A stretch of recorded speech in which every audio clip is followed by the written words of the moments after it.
Assalamualaikum warahmatullahi wabarakatuh. Nahmaduhu wa nasta'inuhu wa nastaghfiruh wa na'udzu billahi min syururi anfusina wa min sayyiati a'malina may yahdihillahu fala mudhillalah wa may yudhlil fala hadiyalah. Allahumma shalli ala Muhammad wa ala ali Muhammad. Amma ba'du, puji syukur alhamdulillah, marilah kita panjatkan kehadirat Allah Subhanahu wa taala yang mana sampai dengan pagi hari ini kita masih diberikan nikmat iman, Islam dan kesehatan sehingga kita dapat berkumpul di tempat yang mulia ini. Salat serta salam semoga Allah senantiasa mencurahkan kepada junjungan kita Nabi Muhammad sallallahu alaihi wasallam. Mudah-mudahan kita selaku umatnya yang termasuk dapat syafaat di yaumil akhir nanti. Amin. Allahumma amin. Perkenankan kami selaku panitia DKM Musholah Al-Jihad menyampaikan kegiatan subuh pada pagi hari ini tanggal 8 Rabiul Awal 1445 Hijriah bertepatan dengan tanggal 23 September 2023 dengan tema 4 langkah kemenangan Islam. Insya Allah nanti akan disampaikan oleh Ustadz Indra Martian Permana PhD. Sedikit informasi profil beliau pendidikan terakhir S3 Universitas Sultan Zainal Abidin Uniza Malaysia. Terus kemudian untuk pekerjaan saat ini beliau sebagai Direktur Pondok Pesantren Modern IT Multimedia Al-Fatih dan juga sebagai dosen pasca sarjana Universitas Ibnu Khaldun Bogor. Untuk materi akan disampaikan sampai dengan waktu syuruh dan insya Allah setelah itu akan ada sesi tanya jawab. Sebelum saya tutup, kami dari DKM juga hendak menyampaikan bahwa setelah kajian mohon para jamaah tetap ada di musola karena panitia sudah menyediakan sarapan untuk para jamaah. Selain itu, untuk para jamaah yang mungkin baru mengikuti kajian ini, mohon untuk mengisi daftar hadir disertakan dengan nomor handphone untuk memudahkan informasi kajian berikutnya. Tanpa berpanjang lebar, mari kita dengarkan kajian subuh ini. Mudah-mudahan apa yang disampaikan dapat manfaat untuk kita semua. Amin ya rabbal alamin. Barakallahu fikum. Wassalamualaikum warahmatullahi wabarakatuh.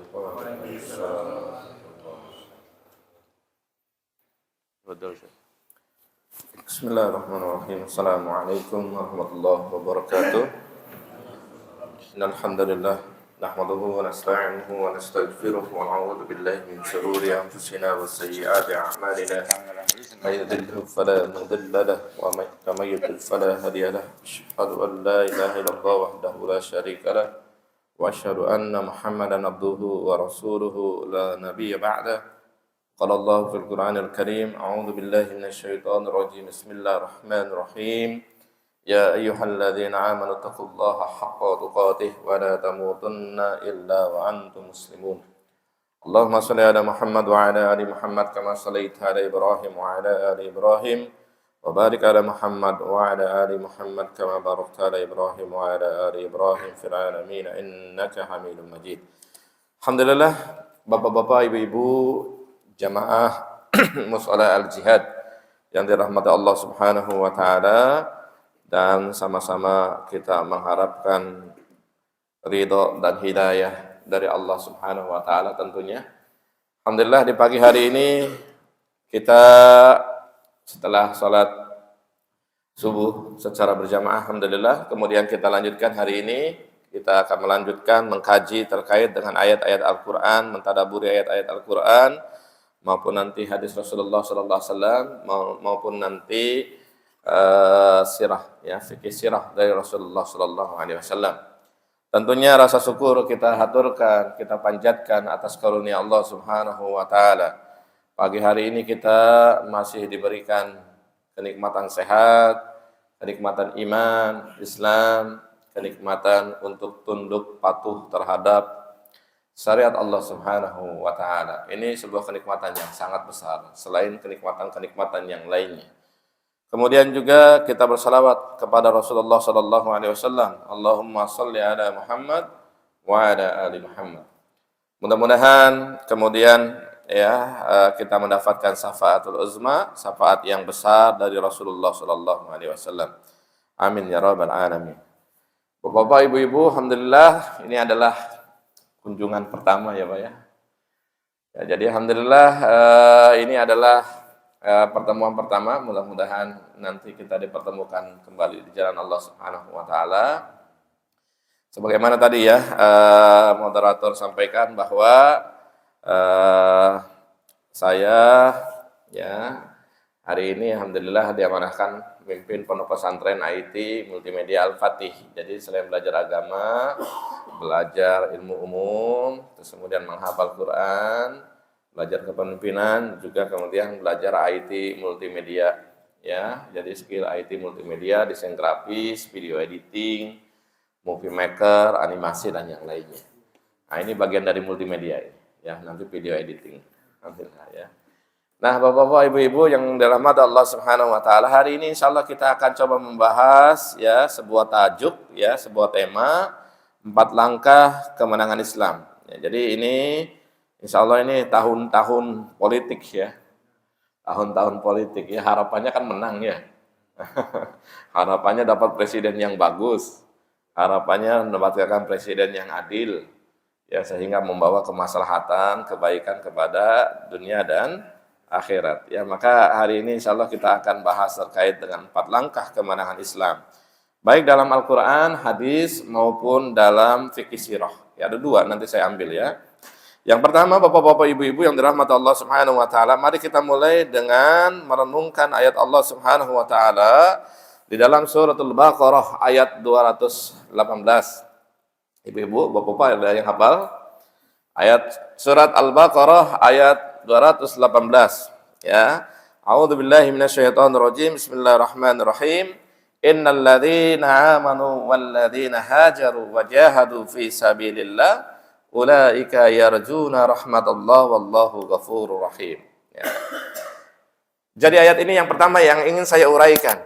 Jadi ketika Allah Subhanahu wa taala mengatakan sesungguhnya innal ladzina amanu, sesungguhnya orang-orang yang beriman, wal ladzina hajaru, orang-orang yang berhijrah, ya, kemudian wajahadu fi sabilillah, dan orang-orang yang berjuang di jalan Allah Subhanahu wa taala, di jalan Allah, berjuang di jalan Allah Subhanahu wa taala, ulaika yarjuna rahmatullah, mereka adalah orang-orang yang mengharapkan rahmat Allah Subhanahu wa taala, wallahu ghafurur rahim, dan Allah Maha Pengampun, Allah Maha Penyayang.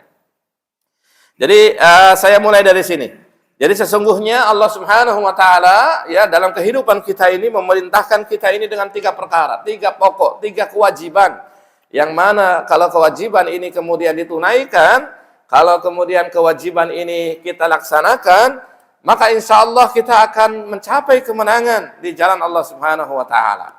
Sebagaimana kemenangan itu diberikan kepada para nabi, sebagaimana kemenangan itu diberikan kepada Rasulullah sallallahu alaihi wasallam, sebagaimana kemenangan itu diberikan kepada generasi setelah Rasulullah sallallahu alaihi wasallam.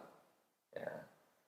Jadi ada 3 kunci, ibu-ibu, bapak-bapak yang dirahmati Allah Subhanahu wa taala. Ya, 3 kunci yang nanti saya tambahkan dengan ayat yang lain menjadi 4 kunci untuk mencapai kemenangan Allah Subhanahu wa taala. Ada 3 langkah dalam ayat ini, nanti saya tambahkan dengan 1 ayat lain untuk kita agar menjadi 4 langkah yang harus kita tunaikan, dan manakala kita tunaikan insya Allah ini akan memberikan kemenangan kepada kita semuanya. Ya. Langkah yang pertama ya dalam ayat ini, innal ladzina amanu. Nah, ini langkah yang tidak bisa ditawar-tawar ya. Ya, jadi langkah yang tidak bisa ditawar-tawar, bahwa langkah yang pertama adalah kita harus menjadi orang-orang yang beriman. Keimanannya seperti apa? Keimanan yang memang diinginkan oleh Allah Subhanahu wa taala. Keimanan yang memang kemudian dicontohkan oleh Rasulullah sallallahu alaihi wasallam. Dan kemudian keimanan itu diwujudkan dengan nilai-nilai ketakwaan, haqqa tuqatih. Ya ayyuhalladzina amanu, ya ayyuhalladzina amanu taqullaha haqqa tuqatih wa la tamutunna illa wa antum muslimun. Wahai orang-orang beriman, hendaklah kalian bertakwa kepada Allah Subhanahu wa taala dengan sebenar-benarnya takwa. Dan kemudian janganlah kalian mati kecuali dalam keadaan muslim, berserah diri, tunduk dan patuh kepada Allah Subhanahu wa taala.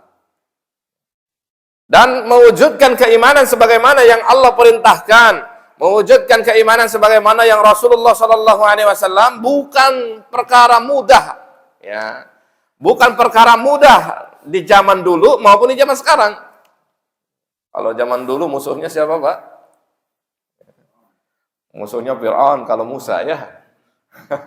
Kalau Nabi Muhammad musuhnya Abu Lahab, Abu Jahal dan abu-abu yang lain. Kalau sekarang ada siapa ya yang suka nyerang-nyerang Islam itu? Abu berarti ngikutin Bapak ya. Jadi semuanya. Jadi kalau pada zaman Rasulullah Sallallahu Alaihi Wasallam mempertahankan keimanan itu dari serangan orang-orang musyrik, ya Abu Jahal, Abu Lahab, ya dan para pembesar Quraisy lainnya. Hari ini mempertahankan keimanan pun tidak kalah susahnya. Bahkan Rasulullah Sallallahu Alaihi Wasallam mengatakan dalam sebuah hadis, ya, bagaimana Rasulullah Sallallahu Alaihi Wasallam hari ini keimanan itu mudah berubah. Yusbihu rajulun mu'minan aw yumsi kafiran, wa yumsi mu'minan wa yusbihu kafiran. Pagi harinya dia beriman, sore harinya dia kafir. Sore harinya beriman, pagi harinya kan dia kafir. Saking mudahnya nanti di akhir zaman itu pergolakan keimanan itu. Bahkan ketika nanti Dajjal datang itu orang murtad massal. Ya, orang murtad massal karena pesona Dajjal itu seperti dengan ketuhanan. Bisa menghidupkan orang mati dengan izin Allah tentunya ya. Semuanya bisa oleh Dajjal itu. Nggak ada yang bisa. Sehingga kalau misalkan kemudian kita tidak barengi keimanan, oh mungkin kita termasuk pasukan-pasukan Dajjal nanti. Naudzubillah, summa naudzubillah. Ya. Saking beratnya keimanan tersebut. Dan ketika Rasulullah Sallallahu Alaihi Wasallam ya di Makkah 13 tahun Rasulullah Sallallahu Alaihi Wasallam mendakwahkan keimanan, mendakwahkan tauhid, ya 13 tahun lamanya ya, di Makkah itu ya berhadapan dengan orang-orang yang musyrik, ya yang kemudian mereka membuat patung, ya kemudian mereka membuat patung dengan tangan-tangan mereka, tapi setelah jadi patung kemudian mereka sembah. Mereka bermunajat kepada patung. Mereka meminta pertolongan kepada patung. Padahal mereka buat itu patung sendiri. Nggak masuk akal. Ya, dan 13 tahun Rasulullah Sallallahu Alaihi Wasallam atau 15 tahun Rasulullah, 13 tahun Rasulullah Sallallahu Alaihi Wasallam kemudian mendakwahkan tauhid. Ya. Kalau tauhid itu, maka bapak-bapak, ibu-ibu jamaah yang dirahmati Allah Subhanahu wa taala, kalau dalam pembahasan tauhid itu ada ulama yang kemudian mengatakan, ya innahu yajibu alaihi ta'allum arba'i masail, sesungguhnya diwajibkan kepada kalian untuk mempelajari 4 masalah. Yang pertama adalah ala ilmu. Ilmu apa yang kita harus miliki, harus kita kuasai? Yang pertama wa huwa ma'rifatullah.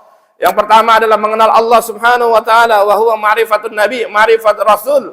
Yang kedua mengenal Rasulullah sallallahu alaihi wasallam, wa ma'rifatud dinil Islam bil adillah. Dan yang ketiga adalah mengenal Islam dengan dalil-dalil yang nyata. Mengenal Allah, ya sebagian ulama kemudian mengatakan dengan mengenalnya dengan tauhid rububiyah, tauhid uluhiyah, wa tauhid asma wa sifat. Ya, jadi kalau kita jabarkan Pak ya, kelihatannya nggak cukup ini untuk bahas tauhid aja ya. Ya. Jadi kita singkat sajalah ya, karena 40 menit insyaallah waktunya ya, 4 ya. Suruh itu berapa ya? 5:40 ya. Baik. Jadi untuk mempertahankan yang pertama, jadi kita ini ingin mencapai kemenangan itu, maka nilai yang harus kita miliki yang pertama itu adalah nilai keimanan. Nggak bisa ditawar-tawar. Ya. Dan fase para nabi, fase para rasul, ya, ketika mereka diuji, itu adalah diuji ketika mereka sudah mendeklarasikan keimanan mereka. Ya. Rasulullah diuji 13 tahun, ya, dan 13 tahun itu diuji dengan berbagai ujian. Yang pertama ujian mempertahankan keimanan itu. Yang pertama adalah celaan, persekusi. Ya, Rasulullah dan para sahabat dipersekusi Pak, dicela. Ya. Ya, sampai kemudian orang yang paling jujur, orang yang paling amanah sebelum dia jadi nabi ya. Sebelum jadi nabi, sebelum diangkat jadi nabi 40 tahun, 25 tahun Rasulullah menikah dengan Khadijah 40 tahun, 15 tahun itu pembesar-pembesar Quraisy menggelari Rasulullah SAW sebagai Al-Amin. Ya. Begitu Rasulullah 40 tahun dideklar, ya, kemudian diberikan kenabian, diberikan ya kerasulan oleh Allah Subhanahu wa taala, berbalik, ya. Tidak hanya 180 derajat tapi 360 derajat orang-orang musyrikin terhadap Rasulullah sallallahu alaihi wasallam. Maka yang pertama yang dilakukan orang-orang musyrikin ketika Rasulullah SAW menyampaikan keimanan, ketika Rasulullah SAW mengatakan misalkan wa ma khalaqul jinna wal insa illa liya'budun. Tidaklah kami menciptakan jin dan manusia itu untuk beribadah kepadaku. Maka kemudian Rasulullah dipersekusi, para sahabat dipersekusi. Sampai kemudian Rasulullah digelari oleh orang-orang musyrikin sebagai sairul majnun. Ya, sebagai penyair-penyair yang gila. Ya. Jadi ujian keimanan itu nyata, Pak. Jadi kalau bapak-bapak nih beriman, kuat, mempertahankan keimanannya, kemudian diolah-olah, dipersekusi, santai saja. Rasulullah udah pernah itu. Ya, 15 abad yang lalu Rasulullah dan para sahabat sudah pernah. Kita hari ini misalkan, ya, hari ini kita mempertahankan keimanannya, jangan sok soleh lah, gitu ya, dengan perkataan. Ya, jangan sok tahu dan yang lain-lainnya, cuek saja, santai saja. Ya. Jadi seorang dai, seorang orang beriman itu nggak perlu baperan. Ya, kalau dalam bahasa sekarang diomongin, ya masuk ke hati. Biasanya ibu-ibu ini ya, kalau diomongin baperan itu ya. Rasulullah pernah kok diejek itu ya, dipersekusi, dikata-katain pernah. Ya, 15 abad yang lalu. Kemudian yang kedua, ya, yang dialami oleh Rasulullah SAW setelah persekusi, kemudian disiksa. Ya, disiksa Rasulullah SAW. Ya, Bilal bin Rabah disiksa, gitu ya. Keluarga Ammar bin Yasir disiksa, ya, bahkan ya ibunya Ammar bin Yasir, Sumayyah, ditumbak kemaluannya sampai kemudian meninggal dunia. Ya. Ini dialami oleh Rasulullah SAW dalam ujian keimanannya itu. Bahkan Rasulullah SAW dilempar pasir, dilempar tanah, sampai Fatimah anaknya ya menangis melihat bapaknya diperlakukan seperti itu. Maka Rasulullah SAW mengatakan, ya bunayya la tabki, ya, wahai anakku jangan menangis. Nah, ini yang kedua, ujian keimanan itu. Ya. Ujian keimanan itu tidak mudah. Yang ketiga, yang kemudian menimpa Rasulullah SAW dan para sahabat ketika mempertahankan keimanannya, yang ketiga, ya, dicela, nggak mempan, disiksa, nggak mempan, kemudian diajak berunding. Rasulullah SAW ditawarin dengan segala hal. Rasulullah pengen apa? Rasulullah pengen kaya. Bisa kami kumpulkan seluruh harta yang ada di antara orang-orang musyrikin, kami kasih kepada engkau. Engkau menjadi orang yang paling kaya di kota Mekah. Syaratnya hentikan dakwah. Ya. Pengen jadi orang apa? Terhormat. Hari ini gampang. Kami jadikan Anda pembesar kami kemudian elu-elukan Anda menjadi orang yang terhormat di antara kami. Ya, terus kemudian pengen jadi apa lagi hari ini? Anda sakit, gampang. Nanti kami sediakan tabib. Kalau dalam bahasa sekarang mah, ya gampang. Kalau mau sehat, nanti kita siapin BPJS Unlimited, Unlimited Edition gitu ya, BPJS semuanya. Itu tawaran kepada Rasulullah SAW. Nah, kalau kita kira-kira ya, kalau hari ini kita menjadi orang beriman, kemudian tawaran-tawaran itu datang ke kita, misalkan kita tolak, kita terima Pak? Kita terima. Ya, jangan amar ma'ruf nahi mungkar, jangan serang-serang pemerintah lah. Udahlah posisinya komisaris. Komisaris utama kira-kira terima atau enggak ya? Enggak diterima, nilainya lumayan, gitu kan? Ya, gitu ya. Jadi seperti itu. Ya. Baru kemudian ketika hal itu tidak mempan kepada Rasulullah SAW, baru langkah keempat Rasulullah SAW kemudian ya dan seluruh ya orang-orang beriman, bahkan termasuk kabilah yang mendukung Rasulullah SAW, ya kabilah ya Bani Hashim, ya kemudian ya diboikot secara ekonominya. Diboikot. Jadi orang-orang musyrikin kemudian orang-orang yang datang ke Mekah ya boleh ya berjualan dengan orang-orang mukmin, boleh. Tapi tolong ya naikkan harganya jauh. Ya. Sehingga kaum muslimin ya pada waktu itu dikabarkan itu ya dalam sirah itu bahkan mereka sampai makan pelepah-pelepah ya pohon-pohon untuk mempertahankan keimanan. Ya. Baru yang terakhir ancamannya adalah dibunuh.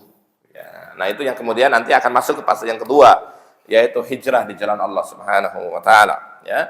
Jadi Bapak-bapak, Ibu-ibu yang dirahmati Allah Subhanahu wa taala, mempertahankan keimanan sebagaimana yang kemudian diminta oleh Allah Subhanahu wa taala, sebagaimana yang dicontohkan oleh Rasulullah sallallahu alaihi wasallam, bukan perkara yang mudah karena itu syarat kemenangan. Ya. Saya ingatkan lagi bahwa itu syarat pertama keimanan. Ya. Jadi Allah tidak mungkin memberikan kemenangan kecuali kepada orang-orang yang beriman. Ya. Kemenangan itu bukan karena jumlah. Kemenangan itu bukan karena logistik yang banyak. Kemenangan itu bukan karena kitanya hebat dan yang lain. Bukan. Tapi syarat kemenangan yang pertama adalah keimanan kepada Allah Subhanahu wa ta'ala. Kalau syaratnya hari ini jumlah, misalkan, ya kalau hari ini syaratnya jumlah, kita memperbanyak pasukan, memperbanyak orang-orang, bahkan kalau misalkan hari ini, mohon maaf ya, kalau ada yang di partai politik, memperbanyak anggotanya, caleg semuanya berkampanye agar kemudian memilih dia. Apa mungkin kemudian dia bisa mencapai kemenangan kalau dianya bukan termasuk orang-orang yang beriman kepada Allah Subhanahu wa ta'ala? Nihil. Ya. Karena sejarah membuktikan pada perang Hunain kita itu pernah banyaknya itu 3 kali lipat dibandingkan dengan orang-orang musyrikin. Ya, pada perang Badar kaum muslimin minoritas 313 melawan 1000 orang. Ya, tapi pasukan pada perang Badar adalah orang-orang terbaik, keimanannya terbaik, menang dengan izin Allah Subhanahu wa taala. Ya. Tapi perang Hunain ya, pasukan kaum muslimin 3 kali lipat. Ya, dibalik ini posisi pada perang Badar, dibalik pada perang Hunain. Ya, dibalik kaum muslimin 3 kali lipat dibandingkan dengan perang Badar. Lalu apa yang terjadi kaum muslimin? Takjub dengan jumlah. Kaum muslimin ya bangga, dulu aja nih perang Badar aja kita menang. Gitu ya. Dengan pasukan kecil aja kita menang. Apalagi sekarang hilang keimanannya. Hilang tawakalnya kepada Allah Subhanahu wa ta'ala. Baru kemudian dihinakan oleh Allah Subhanahu. Ya, jadi bukan, sekali lagi bukan jumlah. Meskipun jumlah itu penting, tapi bukan itu ukuran kemenangan itu. Ya. Ukuran kemenangan itu adalah keimanan. Ya. Hari ini orang itu lupa bahwa kita ini tugasnya dai, menyebarkan agama Allah Subhanahu wa ta'ala. Ta'muruna bil ma'ruf wa tanhauna 'anil munkar, menyeru kepada yang ma'ruf, mencegah kepada yang mungkar, itu dilakukan tiap hari, every day. Ya, bukan baru sekarang ini ya, para caleg datang, "Oh, Pak, pilih saya," dan yang lain, bukan. Dilakukan tiap hari, ya, dilakukan tiap hari, merubah orang itu tiap hari agar mereka beriman kepada Allah Subhanahu wa ta'ala. Kalau itu aktivitas itu dilakukan setiap hari, maka tanpa promosi pun insya Allah dia akan dipilih oleh masyarakatnya. Karena memang tiap hari dia melakukan kebaikan yang dilihat langsung real oleh masyarakatnya. Jadi keimanannya Pak ya, yang pertama, ya yang harus syarat, yang harus ya agar kita mencapai kemenangan itu, syarat yang pertama dan utama adalah kita termasuk orang-orang yang beriman kepada Allah Subhanahu wa taala, ya. Kemudian Bapak-bapak yang kedua yang dirahmati Allah Subhanahu wa taala, Bapak-bapak, Ibu-ibu yang dirahmati Allah Subhanahu wa taala. Innal ladzina amanu wal ladzina hajaru. Yang kedua adalah hijrah di jalan Allah Subhanahu wa taala. Ya. Jadi langkah yang kedua kalau kita ingin diberikan kemenangan oleh Allah Subhanahu wa taala, hijrah, Pak. Hijrah. Makna sesungguhnya hijrah itu ittiqal minal makanil wahidin ila makanil akhar. Makna sesungguhnya pindah dari satu tempat ke tempat yang lain. Sebagaimana Rasulullah SAW pindah dari Mekah menuju Madinah. Itu hijrah, makna sesungguhnya. Ya, meskipun perjalanannya itu, hijrah itu dibagi 3 ya. Yang pertama hijrah kemana Pak? Kemana? Enggak, yang pertama hijrah sebelum ke Madinah kemana? Yasrib. Ya, Yasrib. Di mana Pak Yasrib, Pak? Yasrib sama Madinah, Pak. Jadi Madinah itu Yasrib dulunya. Yang pertama hijrah ke negeri Habasyah. Ya. Ke negeri Habasyah karena Rasulullah SAW ingin ya menyelamatkan ya para sahabat yang beriman dari ancaman orang-orang musyrikin. Maka langkah yang pertama hijrah ke Habasyah. Yang pertama dipimpin oleh Utsman bin Affan. Rombongan kedua dipimpin oleh Ja'far bin Abu Thalib. Ya, 13 orang sama 50 orang rombongan datang. Coba bayangkan Bapak-bapak ya. Ya, bayangkan ini ya. Dari Mekah ya menuju Yasrib, menuju Habasyah. Habasyah itu sekarang di mana? Di mana sekarang? Habasyah itu? Habasyah itu Ethiopia, Pak. Afrika. Ya, jadi itu jaraknya itu sekitar 4.000 kilometer dari Mekah menuju Habasyah itu. Ya, 4.000 kilometer. Kondisinya dulu belum ada pesawat. Belum ada pesawat, tapi pakai kendaraan, pakai unta sama kuda. Jadi orang-orang dulu yang hijrah itu orang-orang yang hebat itu. Ya, perjalanan nempuh ya. Puluhan ribu kilometer untuk menyelamatkan keimanan atas perintah Rasulullah Sallallahu Alaihi Wasallam. Ya. Sampai ke Habasyah diterima oleh Raja Habasyah. Ya kan, meskipun orang musyrik muncul juga memprovokasi Raja Habasyah itu ya agar jangan menerima orang-orang muslimin, para sahabat itu. Tapi Raja Habasyah setelah berdialog lebih dekat, lebih condong kepada orang-orang beriman sehingga dibiarkan rombongan Utsman, rombongan Ja'far dibiarkan untuk menetap. Ini kabar baik sebenarnya untuk orang beriman, karena ada raja yang menerima dan membebaskan kemudian kaum muslimin untuk beriman. Tapi qadarullah, orang-orang musyrikin kemudian membuat berita hoax. Ya. Jadi kalau sekarang ada berita hoax, dulu juga sudah terjadi berita hoax tuh. Ya. Hoaxnya apa? Hoaxnya yang disebarkan oleh orang-orang musyrikin bahwa Mekah itu berhasil ditaklukkan sama Rasulullah SAW. Berita hoaxnya dikabarkan kepada sahabat-sahabat yang di Habasyah itu bahwa Mekah itu semuanya sudah masuk Islam. Ya, semuanya sudah masuk Islam. Maka kemudian para sahabat Utsman, Ja'far dan yang lainnya berpikir, lah ngapain kita di sini jauh-jauh? Kalau Mekah di sana sudah ditaklukkan, kalau sudah beriman semuanya, ngapain kita di jauh-jauh di sini? Gitu ya. Akhirnya kemudian mereka ya mudik ya telah ya dari Habasyah, dari Ethiopia itu ke Mekah kembali, pulang mereka ya. Karena ya di sono jauh nggak bersama Rasulullah, mendingan di Mekah yang dekat bersama Rasulullah. Ternyata ketika mereka sampai ke Mekah, ternyata mereka kaget karena Mekah kondisinya sama, masih seperti dulu gitu ya, belum beriman ya. Setelah Habasyah kemudian ke Taif gagal. Baru kemudian hijrah ke Madinah ya, dan itu hijrah yang berhasil. Meskipun ya hijrah ke Madinah itu Pak, Bu ya, tidak akan terjadi ya tanpa Rasulullah SAW ya membentuk yang namanya tim bahasa sekarang nih, tim sukses ya. Jadi tim sukses presiden, wali kota, tim sukses caleg. Rasulullah juga sama dulu. Ya, Rasulullah membentuk tim sukses untuk hijrah ke Madinah. Ya, tim yang pertama adalah sahabat karibnya Abu Bakar Siddiq yang menemani Rasulullah Sallallahu Alaihi Wasallam. Kemana Rasulullah pergi, Abu Bakar selalu di sampingnya. Ya, jadi Abu Bakar menemani Rasulullah SAW ya dalam perjalanan hijrah ke Madinah. Ya, bahkan hampir ketahuan orang-orang musyrikin ketika sembunyi di sebuah gua. Ya, Abu Bakar khawatir dengan orang musyrikin yang hampir menemukan Rasulullah SAW dan Abu Bakar. Namun Rasulullah SAW mengatakan, ya Abu Bakar, sadarkah engkau jika ada dua orang Muslim, yang ketiganya siapa? Yang ketiganya adalah Allah Subhanahu wa Ta'ala. Ya. Jadi yang pertama, ya. Yang kedua, tim suksesnya adalah seorang anak muda pemberani, Pak. Ya.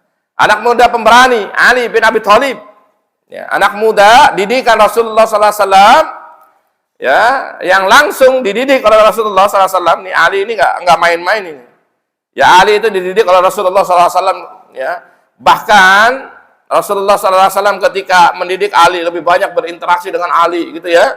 Ya karena Rasulullah tahu nih anak ini berbakat nih jadi pemimpin, gitu ya. Kemudian ketika Khadijah hidupnya melihat Rasulullah lagi ngedidik Ali, lagi ngajarin Ali, lebih banyak waktunya dengan Ali. Maka Khadijah pada waktu itu memberikan keluasaan kepada Rasulullah SAW untuk mendidik Ali radhiyallahu anhu. Ya. Jadi Khadijah kenapa begitu dicintai Rasulullah SAW? Salah satunya Khadijah itu istri yang memang tahu betul perjuangan suaminya itu. Khadijah itu. Dia tahu nih Rasulullah mau mengkader Ali ini, dibiarin aja, waktunya lebih banyak dengan Ali dibandingkan dengan dirinya. Dia tahu nih Rasulullah SAW bahwa berjuang itu butuh dana, butuh support dan yang lain-lainnya. Dia infakkan semuanya di jalan Allah. Harta-harta ya yang dimiliki oleh Khadijah. Jadi sangat besar cintanya Rasulullah terhadap Khadijah itu memang ada alasannya, ya, ada alasannya. Ya, bahkan tidak bisa menandingi kecintaan terhadap Khadijah, ya, dikalahkan oleh istri-istri yang lainnya, tidak bisa. Bahkan terhadap Aisyah, satu-satunya perawan yang dinikahi oleh Rasulullah kalah jauh. Ya. Jadi Ali itu perannya adalah kemudian dia tidur di atas dipannya Rasulullah SAW. Padahal Rasulullah itu mau dibunuh, Pak. Itu ya. Mau dibunuh, sudah dikepung rumahnya itu oleh orang-orang musyrikin. Mau dibunuh itu. Tapi anak muda itu mau menggantikan, tidur di atas dipannya Rasulullah, dan Rasulullah pergi bersama Abu Bakar. Sehingga ketika orang musyrikin menengok gitu ya, oh masih ada tuh. Ya, masih ada Muhammad lagi tidur. Nah, gitu. Padahal yang tidur itu adalah Ali bin Abi Thalib. Oh, ini luar biasa. Kira-kira bapak-bapak nih, kalau saya mau dibunuh, bapak-bapak gantiin, mau enggak? Belum tentu ya Pak ya. Ini anak muda, ini luar biasa ya, didikan Rasulullah SAW itu ya. Yang ketiga adalah Asma binti Abu Bakar. Yang ketiga adalah Asma, kakaknya Aisyah.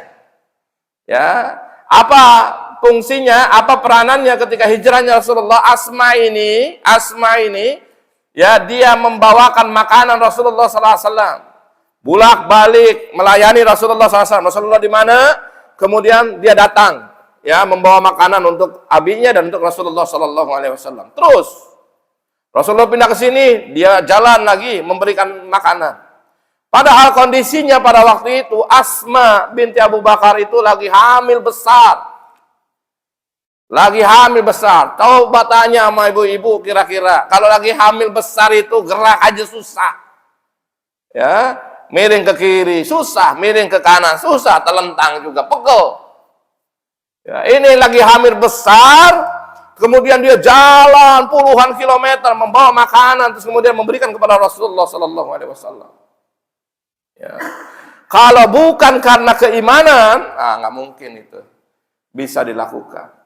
Ya, dan itu sampai ketahuan. Jadi pembesar Quraisy tahu nih, Asma itu kelihatannya tahu di mana Rasulullah SAW. Maka pada satu kesempatan Asma itu didatangi, ditanya, di mana abimu? Ya, karena kalau misalkan posisi Abu Bakar diketahui, maka posisi Rasulullah diketahui. Ya, tapi Asma mengatakan tidak tahu. Ya, sampai kemudian dalam sirah itu Asma itu ditampar sampai terlempar anting-antingnya itu jauh. Maknanya tamparannya sangat keras itu. Hari ini ditampar sampai anting-antingnya terlempar itu. Tamparannya luar biasa itu. Tapi Asma tidak memberikan posisi Rasulullah SAW. Yang terakhir adalah Abdullah bin Abu Bakar. Abdullah ini anaknya Abu Bakar. Dan fungsinya ketika hijrahnya Rasulullah SAW, Abu Bakar itu menjadi tajassus, menjadi mata-matanya Rasulullah SAW. Dan Abdullah ini kemudian menghapus jejak-jejak yang ditinggalkan oleh Rasulullah SAW. Ya, jadi ada jejak kan, kalau dulu mah ya, wah gimana nih orang jalan, oh sana itu ada kuda gitu kan, bekas itu kan, wah itu dihapus tuh oleh Abdullah itu. Sehingga sampailah Rasulullah SAW ke Madinah. Ya. Jadi hari ini kita itu butuh tim sukses, Pak. Ya, dakwah itu tim sukses. Ya. Meskipun mungkin tugasnya ya hanya menyiapkan air untuk ustadz, itu tim sukses. Coba kalau ustadznya seret, nggak bisa ngomong. Ya kan? Nggak bisa ngasih ilmu, susah. Ya, jadi itu tim sukses. Ya, jadi perjalanan Rasulullah hijrah itu menghadirkan rasa patriotik ya dari sahabat-sahabat Rasulullah Sallallahu Alaihi Wasallam. Ya. Kemudian ya setelah Rasulullah Sallallahu Alaihi Wasallam hijrah, sampailah Rasulullah Sallallahu Alaihi Wasallam ke Madinah. Ya, dan di Madinah ya Rasulullah Sallallahu Alaihi Wasallam ada kebijakan-kebijakan. Nah, ini yang 4 langkah saya katakan dalam sirah. Ada 4 langkah yang harus ditempuh ketika seseorang itu mau mencapai kemenangan dalam sirah. Sebagaimana yang dilakukan oleh Rasulullah SAW ketika sampai di Madinah, maka Rasulullah SAW melakukan 4 langkah. Langkah yang pertama, Rasulullah binaul masjid. Ya. Jadi langkah yang pertama Rasulullah membangun masjid. Kira-kira buat apa Rasulullah bangun masjid itu, Pak? Kira-kira Rasulullah begitu sampai di Madinah bangun masjid itu untuk apa? Ya Pak? Segala macam. Ya. Masjid itu bukan hanya tempat ibadah pada zaman Rasulullah SAW. Ya. Ibadah sholat betul dilakukan di masjid. Ibadah-ibadah yang lainnya betul dilakukan di masjid. Tapi fungsi masjid ya pada zaman Rasulullah SAW adalah yang paling penting itu adalah menyiapkan kader. Ya. Rasulullah memberikan taklim, pendidikan, gitu ya, tarbiyah kepada para sahabat semuanya. Ya, dan kemudian Rasulullah Sallallahu Alaihi Wasallam menyiapkan kadernya di masjid. Ya. Maka kemudian setelah Rasulullah lahir maka wajar kemudian Abu Bakar memimpin Islam. Umar lahir memimpin Islam. Kemudian dilanjutkan oleh Utsman, dilanjutkan oleh Ali. Dan itu dipersiapkan betul oleh Rasulullah Sallallahu Alaihi Wasallam. Maka masjid itu harus menjalankan fungsi itu, Pak. Ya. Jadi kalau ada masjid kemudian sepi dari kader anak mudanya, ini musibah, Pak. Ya, musibah ini harus hati-hati. Kita mau mendidik anak muda dari mana lagi kalau bukan di masjid? Ya, kita mau generasi-generasi yang anak-anak itu kalau kita tidak mendidiknya hari ini, kapan lagi? Ya. Maka kalau anak-anak hari ini datang ke musola, datang ke masjid dengan segala keributan mereka, biarkan, Pak. Ya. Biarkan mereka, ya, biar mereka cinta masjid, biar tumbuh dalam diri mereka itu kecintaan. Soal anak-anak bercanda itu biasa, Pak. Ya. Soal mereka bercanda itu biasa, ya namanya juga anak-anak. Cuma kalau udah bapak-bapak masih sholat, masih bercanda, itu baru luar biasa itu ya. Karena ada Pak. Ini bukan tamparil ini. Saya di perumahan saya itu ya, bapak-bapak udah 50 tahun ke atas itu, tapi sholat masih bercanda, masih begini-begini. Kan itu aneh gitu. Kalau anak-anak yang melakukannya biasa, ya. Tapi kalau bapak-bapak, ini dulu ditarbiyahnya di mana gitu ya, dididiknya di mana kok masih sholat aja masih pada bercanda bapak-bapak ini, gitu ya. Jadi biarkan. Dan itu hal yang dilakukan oleh Rasulullah SAW, menyiapkan kaderisasi. Ya. Hari ini kita nggak tahu, Pak, kapan maut menjemput kita. Ya, Pak ya? Kita nggak pernah tahu. Kita nggak pernah tahu, Pak. Cuma masalahnya, pertanyaannya, bapak-bapak sudah nyiapin kader belum buat ngelanjutin bapak-bapak semuanya? Ya. Sudah punya belum kader-kader yang nanti ngelanjutin kalau bapak taruhlah misalkan kita ditakdirkan meninggal gitu ya, apa yang kemudian kita wariskan, apa yang kemudian kita ini ya, nggak ada ya. Maka salah satu alasan saya bikin pondok itu alasannya karena saya nggak bisa hidup selamanya, harus ada kaderisasi ya, yang melanjutkan perjuangan saya itu. Dan bapak-bapak juga minimal kader ideologisnya lah ya, kader biologisnya dari anak-anak bapak semuanya, didik kader gitu ya, sehingga menjadi generasi ke depan. Jadi Rasulullah langkah pertama di Madinah itu membangun masjid, Pak. Ya, ini sebagai pusat kaderisasi. Yang kedua, setelah membangun masjid, Rasulullah SAW kemudian mempersatukan antara muhajir dan ansor, mempersaudarakan antara muhajir dan ansor. Kenapa sampai Rasulullah SAW melakukan seperti itu? Ini tindakan yang dahsyat kalau kita renungkan. Ya, bapak-bapak nih hari ini ya, jalan ya, hijrah taruhlah misalkan, jalan ke Jawa ya, ke rumah saudara bapak-bapak di sana. Begitu sampai di sana, bapak-bapak dicuekin, nggak dikasih makan, nggak disuguhin. Kira-kira bapak-bapak gimana? Posisinya ngedumel, ya kan? Kok ini kita jauh-jauh dari sana, gitu ya?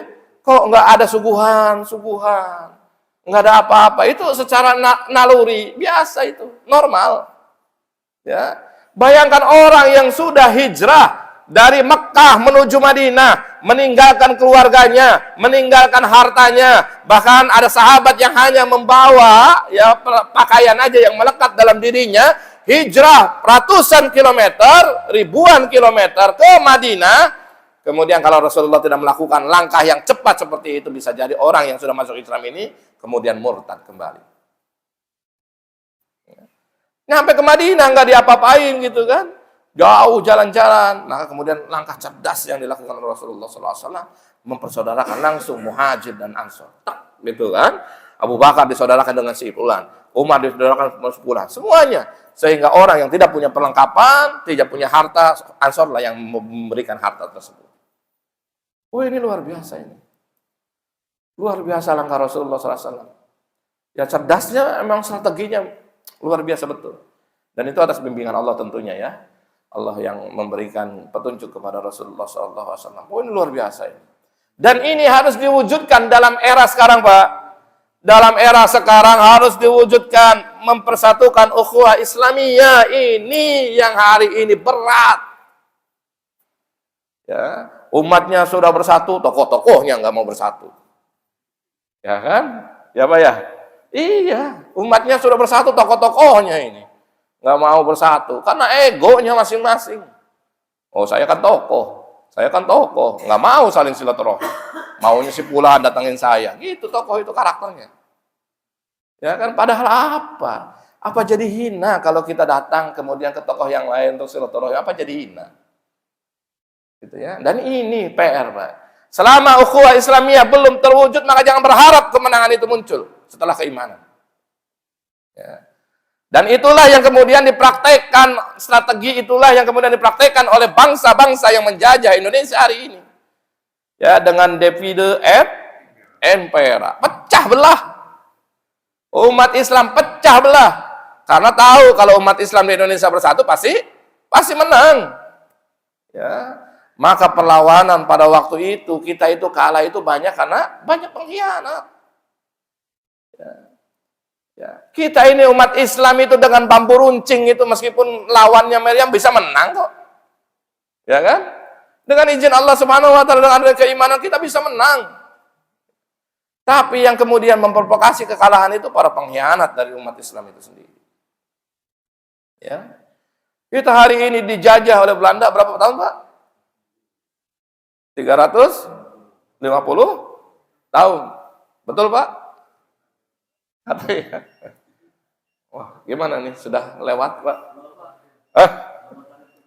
Gimana, Pak? Oh, baru terbit matahari, seru ya. Berapa menit? 10 menit lagi berarti sekarang ya, Pak? Ya. Katanya dalam buku-buku sejarah Indonesia itu dijajah oleh Belanda 350 tahun lamanya. Sahih atau hoax, Pak? Berita benar atau hoax, Pak? Indonesia merdeka pada tahun berapa, Pak? 17 Agustus 1945. Penamaan Indonesia itu 17 Agustus 1945. Jadi yang dijajah oleh Belanda itu apa, Indonesia atau yang lain? Karena Indonesia baru merdeka 17 Agustus 1945. Ternyata ya survei membuktikan yang dijajah oleh Belanda pada waktu itu bukan Islam, Pak, tapi kerajaan Kesultanan Islam di Nusantara. Ya. Yang dijajah oleh Belanda itu kerajaan dan Kesultanan Islam di Nusantara yang kemudian dulu itu jauh sebelum Indonesia merdeka, mereka sudah berdiri dan kemudian sudah menerapkan syariat Allah Subhanahu wa taala. Ya, maka ya coba lihat dalam buku sejarah, yang mimpin perjuangan itu Tengku Umar, ya kan, di Ponorogo, gitu. Itu siapa itu? Para ulama pada waktu itu, ya kan, para penguasa pada waktu itu Islam. Jadi emang sejarah itu memang sengaja dirubah itu, biar kita itu tidak punya militansi terhadap Islam, ya. Padahal yang dijajah itu Islam kok, kesultanan. dan dijajah, perlawanan yang dilakukan oleh kesultanan dan kerajaan Islam itu apa karena mereka diambil hartanya? Tidak, Pak.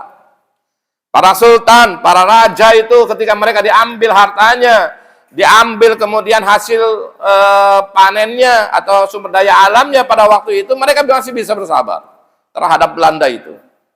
Tapi ketika Belanda ingin merubah semuanya, termasuk merubah hukum Islam, syariat Islam, kemudian diganti dengan hukum-hukum Belanda, baru kemudian ya para ulama, para raja tersebut kemudian menyuarakan untuk berjihad melawan Belanda. Gitu ya. Jadi ini perjuangan ini begitu besar di Indonesia ini ya. Jadi begitu panjang di Indonesia ini ya. Jadi ya yang kedua adalah hijrah di jalan Allah Subhanahu wa taala. Yang ketiga langkahnya ya, jadi kalau kita mau secara fikih sirahnya, kita didik kader nih yang pertama ya. Kalau pengen menang itu, kadernya harus bagus. Ya, dengan pendidikan-pendidikan di masjid itu. Yang kedua, ukhuwah Islamiyah harus diwujudkan. Kalau kita masih bisa diadu domba oleh musuh-musuh Islam, sangat susah berpeluang ya masuk ke dalam kemenangan, susah. Ya, hari ini partai Islam dipecah itu. Ada yang dukung Pak Ganjar, Partai Ka'bah, ada yang dukung Pak Prabowo, Partai Bulan Bintang, Gelora, ada yang dukung Anies, PKS, PKB. Semuanya Islam ini. Ya, ada yang enggak sepakat bahwa ini bukan partai Islam ini. Ya partai Islam semuanya ini. Gitu kita gimana ini? Ya kan? Gimana kalau ngikutin ulama-ulama di P3? Ya mungkin dukung PDIP. Kalau ngikutin ulama-ulama yang ada di PKB, ya, di Gelora, mungkin dukung Pak Prabowo. Yang ketiga, kalau misalkan kita mendengarkan ulama-ulama PKS dari PKB, ya dukung dengan Pak Anies. Gimana ini? Gitu ya. Jadi kalau mau kita ngukur hari ini, oh kemenangan Islam itu bisa tercapai 2024, jauh. Ya, masih jauh, Pak. Kalau pertimbangannya, oh dulu Turki Utsmani itu turun 1924, hari ini 100 tahunnya berdasarkan hadis bahwa tiap 100 tahun akan hadir mujaddid baru, gitu ya. Maka 2024 ini, kemudian ini Indonesia akan mencapai kemenangan karena lahir seorang mujaddid baru. Pertanyaannya, kalau misalkan pada tahun 1924 itu ada ulama, ada mujaddid, kenapa sampai Turki Utsmani tumbang? Pertimbangannya pasti bukan. 1924 itu ketika Turki Utsmani tumbang itu pasti seburuk-buruknya keadaan. Kalau ulama ada pada waktu itu, ulama-ulama yang buruk. Kalau ada penguasa-penguasa pada waktu itu, penguasa-penguasa buruk. Karena kalau ulamanya bagus, penguasa-penguasanya bagus, nggak mungkin Islam itu bisa dikalahkan. Ya, jadi 1924 itu Islam kalah itu karena memang sebaik-baiknya, seburuk-buruknya keadaan. Ya. Jadi syarat yang kedua itu harus wujudkan ukhuwah Islamiyah. Hari ini sudahlah segala perbedaan yang sifatnya furu'iyah itu sudahlah dimafhum sajalah, nggak usah diperbesar-besarkan gitu ya.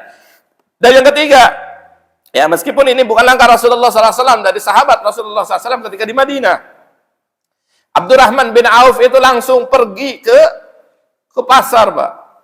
Ya, Abdurrahman bin Auf itu adalah orang kaya, hartanya banyak sebelum hijrah itu di Mekah itu. Sampai kemudian sebagai negosiasi orang musyrikin itu ketika mendengar Abdurrahman bin Auf mau hijrah itu, orang musyrik langsung menyegel seluruh aset dari Abdurrahman bin Auf. Mengatakan kalau engkau pergi hijrah, engkau akan kehilangan semua aset itu. Hilang semuanya asetnya itu disita. Ya, tapi kalau engkau enggak hijrah, maka aset ini akan kami berikan semuanya, bahkan kami tambahkan, kata orang musyrik itu. Ya. Tapi Abdurrahman bin Auf tetap hijrah ke Madinah kok, tetap. Meskipun nggak bawa perlengkapan atau nggak bawa kekayaan apapun, tapi begitu sampai ke Madinah, Abdurrahman bin Auf langsung masuk ke pasar, dia kuasai pasar dan yang lainnya. Karena Abdurrahman bin Auf tahu bahwa perjuangan itu butuh modal yang besar. Ya. Perjuangan Islam itu butuh besar, Bu. Pak ya, modalnya itu besar. Hari ini kalau jujur kita mau lihat ini, kita ini masih diperjuangkan sama blok ya, blok timur dan blok barat, Pak. Ya, jadi hari ini kita itu ya mau mulai pemimpin itu masih belum ada yang berpihak kepada Islam seluruhnya. Masih berpihak kepada oligarki dan penguasa-penguasa modal. Ya, belum sepenuhnya.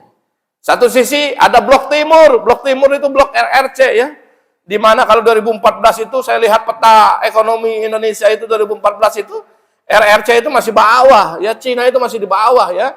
Yang berkuasa misalkan dalam bidang minyak itu British Petroleum dan Amerika melalui Chevron dan yang lainnya. Tapi hari ini 2023 data itu muncul ya, Cina itu menjadi kekuatan ekonomi dunia termasuk di Indonesia. Ya. Sehingga hari ini tidak ada apapun yang kemudian tanpa campur tangan global itu tidak ada. Islam sebagai blok yang kaya di Arab Saudinya pun jadi kaki tangan daripada Amerika. Jadi agak susah Islam ini hari ini ya. Jadi tapi harus dikuasai ekonomi itu, sehingga kalau ekonomi itu dikuasai baru kemudian insya Allah mungkin Islam mempunyai nilai ya, nilai kemudian untuk bernegosiasi dengan kekuatan-kekuatan yang besar. Baru kemudian langkah keempat yang dilakukan Rasulullah SAW adalah Dustur Madinah, membuat perjanjian Madinah, di mana Rasulullah SAW sebagai pemimpin mengatur urusan kaum muslimin dengan kaum muslimin, mengatur urusan kaum muslimin dengan orang-orang yang bukan muslimin di Madinah. Dan itu dilakukan oleh Rasulullah SAW. Sehingga ketika itu dilakukan Rasulullah SAW, maka kemudian Madinah itu mencapai keadilan yang dicita-citakan oleh tidak hanya oleh umat Islam, tapi kemudian oleh seluruh umat yang ada di Madinah. Di Madinah itu ada Yahudi, Pak. Ya, ada Yahudi. Ya, tapi kemudian mereka bisa hidup tenang. Ya, kemudian mereka bisa kemudian aman karena dilindungi oleh Islam. Lalu bagaimana Ustaz kalau misalkan ada kemudian pemberontakan Yahudi? Pemberontakan Yahudi itu bukan karena mereka tidak aman, tidak nyaman, tidak sejahtera, bukan. Tapi memang tabiat Yahudi sebagaimana yang digambarkan di dalam Al-Qur'an, walan tardo anka yahudu walan nasara hatta tattabi'a millatahum. Tidak akan ridho orang Nasrani Yahudi itu ya sampai kemudian kita mengikuti agama mereka. Yang terakhir Bapak-bapak, Ibu-ibu yang dirahmati Allah Subhanahu wa taala, yang ketiga berarti ya. Yang ketiga, langkah yang ketiga yang harus kita lakukan setelah kita beriman ya, kemudian berhijrah. Kalau hari ini hijrahnya bukan tempat ya, Pak ya. Hari ini hijrahnya adalah hijrah nilai, Pak. Ya, kita harus menghijrahkan akidah kita dari kesyirikan menuju tauhid. Kita harus hijrahkan peribadatan kita dari hal-hal yang tidak dicontohkan menuju hal yang dicontohkan oleh Rasulullah SAW. Kita harus hijrahkan hari ini muamalah kita dari muamalah jahiliyah menuju muamalah Islamiyah. Hari ini mimpi Indonesia, mimpi Islam menang. Kalau kita masih berinteraksi dengan riba, ya jauh dari mana menangnya. Ya, masih berinteraksi dengan riba. Ya, riba itu ya bukan berarti nggak boleh nyicil itu, ya. Nyicil itu boleh, cuma kalau bercampur dengan riba itu yang tidak boleh. Beli rumah, beli mobil, beli motor, ya beli apa-apa, ya kredit bagaimana hukumnya saat boleh, ya selama tidak ada syarat dalam ketentuan yang bercampur dengan riba. Jadi yang ketiga adalah innal ladzina amanu wal ladzina hajaru wa jahadu fi sabilillah. Yang ketiga adalah wajahadu fi sabilillah, berjihad, Pak. Ya, berjihad, bersungguh-sungguh berjuang di jalan Allah Subhanahu wa taala. Hari ini yang punya harta jihad dengan hartanya bi amwalihim wa anfusihim. Dengan harta jihad, ya, infak, sedekah, zakat tunaikan. Bangun kemudian masjid, marakan pengajian-pengajian. Bangun itu pondok-pondok yang kemudian mengajarkan untuk iqamatuddin. Infakkan fisabilillah. Punya tanah, jangan dibiarkan kemudian nganggur. Tanah ribuan kilometer, nganggur, nggak dipakai-pakai. Udah wakafin buat pondok, buat ini. Ikut dalam fisabilillah. Punya harta banyak, deposit, ngapain? Ya, tunggu bunganya, tunggu hasilnya, deposit, ngapain? Nggak bakal menjadi tabungan Bapak. Ya, tapi kemudian kalau berinfakan, insya Allah menjadi tabungan Bapak-bapak Ibu semuanya di akhirat nanti. Ya, berjihad, Pak, bersungguh-sungguh. Ya, kita tidak tahu Pak amal mana yang kemudian akan memasukkan ke dalam surganya Allah Subhanahu wa taala. Ya, maka kalau amal itu badi'u bil amal, maka segerakanlah kalau dalam beramal itu. Kita punya harta nih, jangan tunggu nanti aja infaknya, enggak, sekarang tunaikan. Kita punya wakaf tanah, wakafkan semuanya. Kita tidak pernah tahu usia kita itu sampai kapan dan kemudian amal kita yang paling bagus di hadapan Allah itu apa? Kita belum tahu. Jangan-jangan dari sholat kita itu nggak cukup, dari puasa kita itu nggak cukup, dari mungkin bapak-bapak yang sudah pernah haji dan umroh nggak cukup, ya. Jangan-jangan masih kurang untuk menuju surganya Allah Subhanahu wa taala. Jadi berjihad, Pak ya. Berjihad ya bi amwalikum wa anfusikum, dengan harta dan dengan jiwa kita semuanya.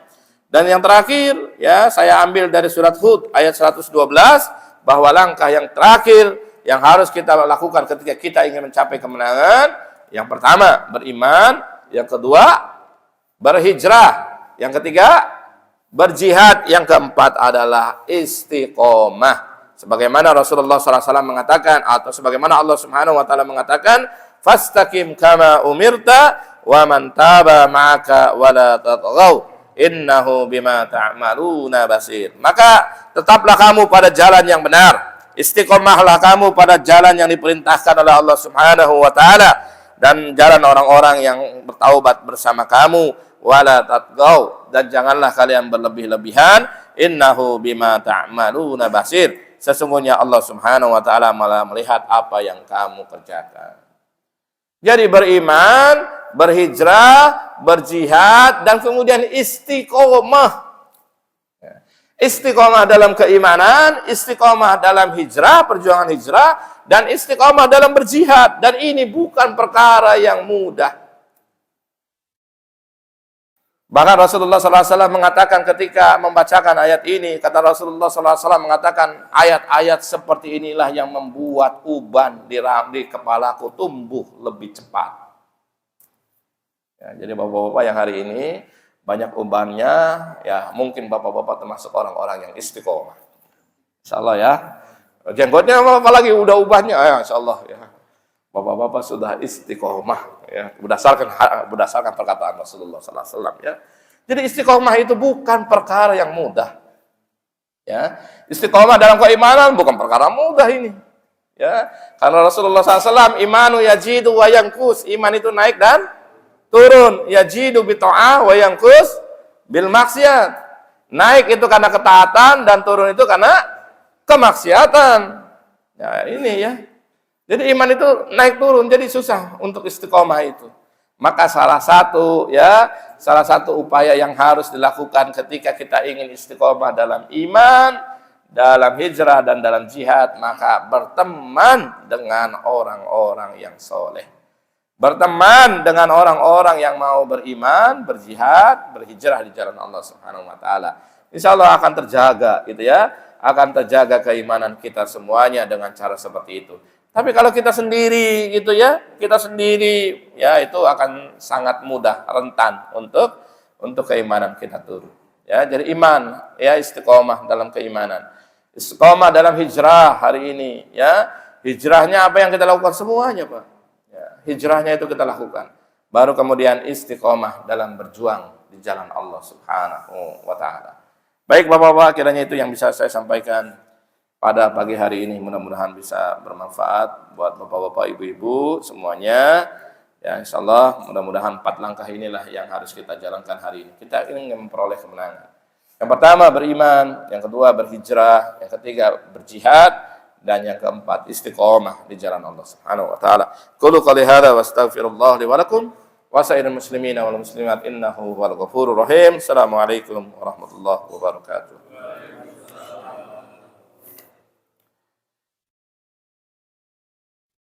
Sudah langsung bubar atau ada yang mau tanyakan?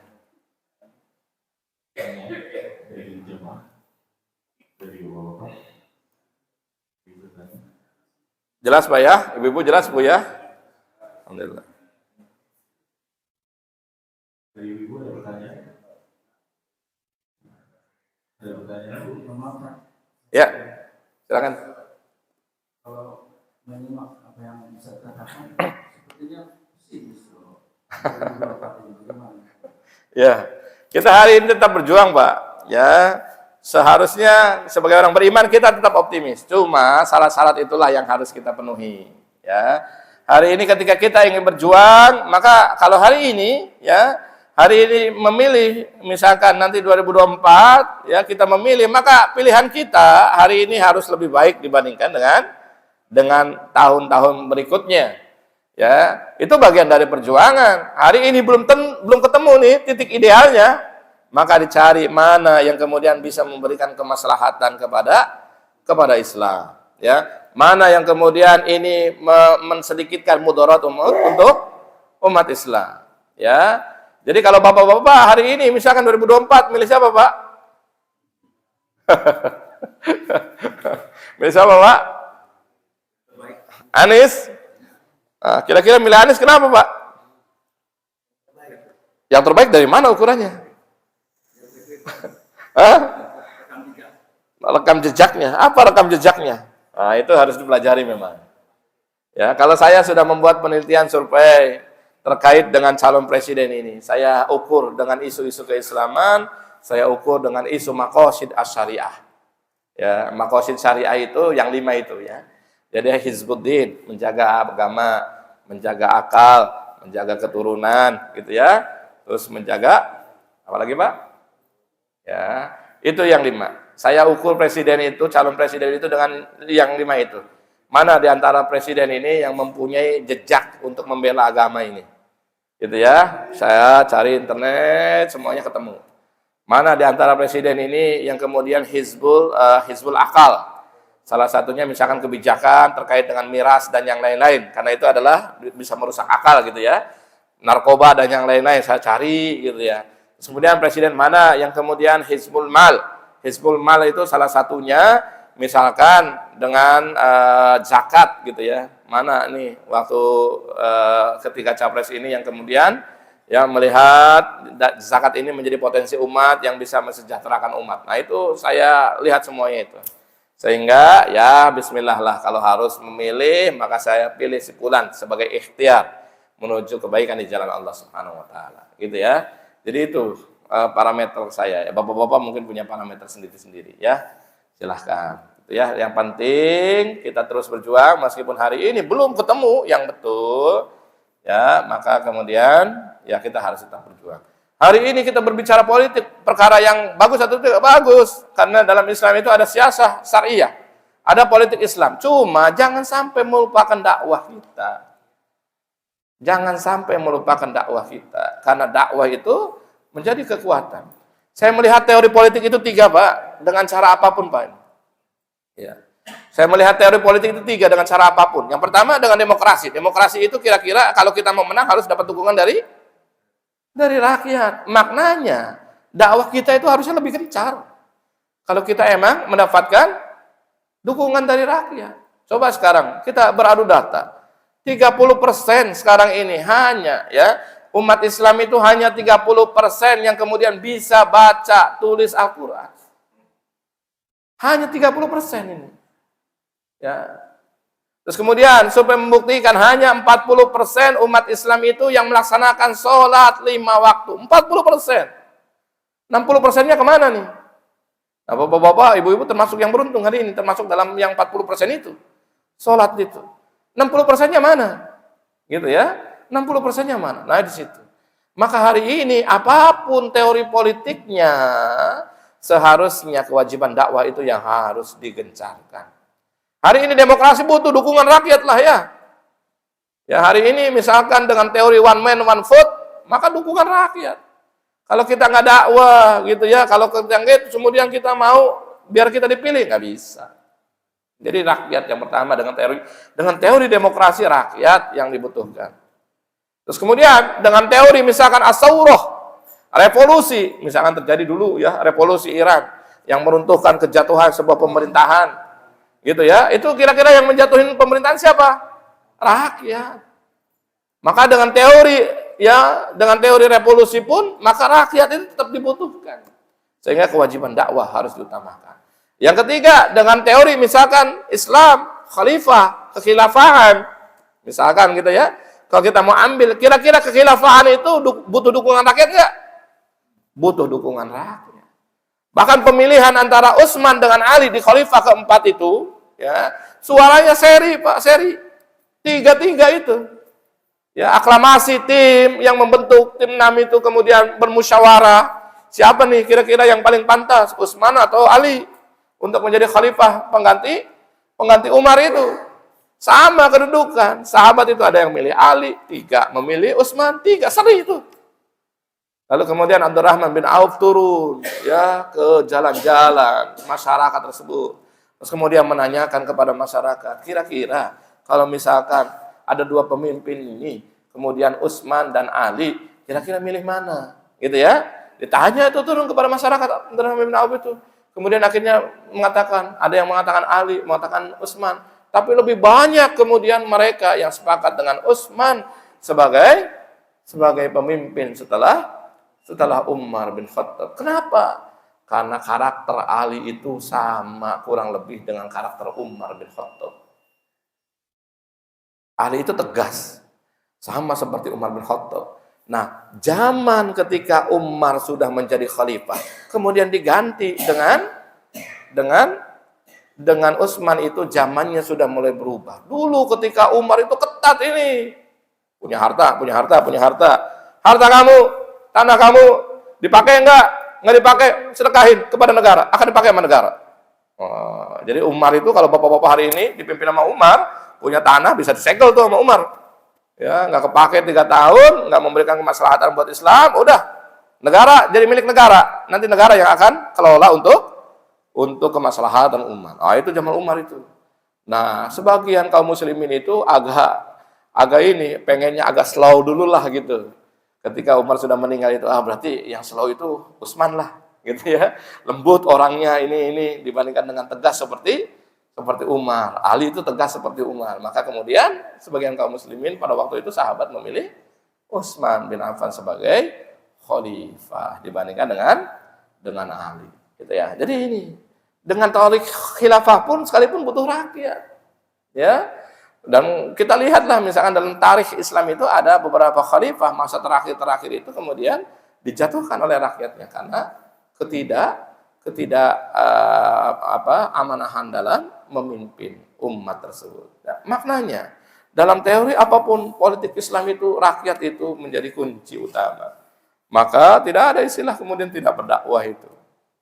Karena kalau kita sudah berdakwah, kemudian Islam sudah menjadi besar, Islam kemudian sudah dipahami secara betul, insya Allah kemenangan itu akan cepat ya datang kepada Indonesia. Kira gitu Pak ya. Silakan ada lagi atau kita cukupkan? Baik ya, cukup ya. Baik, kita tutup ya kajian kita dengan hamdalah dan doa kafaratul majlis. Alhamdulillahirabbil alamin. Subhanakallahumma wa bihamdika asyhadu an la ilaha illa anta astaghfiruka wa atubu ilaik. Assalamualaikum warahmatullahi wabarakatuh.